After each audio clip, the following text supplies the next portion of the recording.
कोणत्या गावच्या दिंडीत झाला रे बा एवढा खतरनाक माहोल, तर चला पुढे सांगतो. श्री संत हनुमान महाराज पुण्यतिथी यात्रा महोत्सव प्रित्यर्थ दर्यापूर तालुक्यामधल्या तोंगलाबाद या गावामध्ये भव्य दिंडी स्पर्धेचं आयोजन करण्यात आलं होतं. त्याकरता आम्ही पोचल्या आपल्या दिंडीची नोंदणी करून घेतली.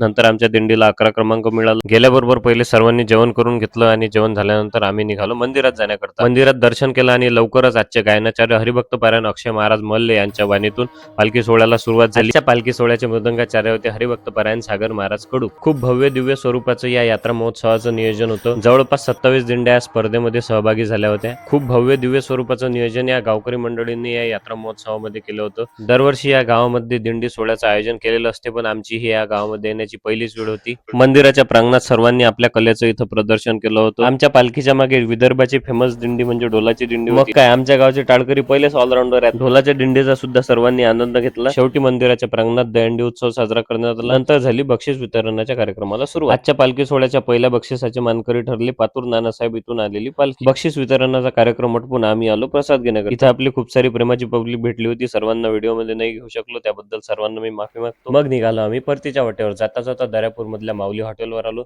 इथली सुप्रसिद्ध कॉफीचा सर्वांनी आस्वाद घेतला. आणि आजच्या पालखी सोहळ्याचे पूर्ण व्हिडिओ पाहण्याकरता आपल्या पेजला फॉलो करून घ्या.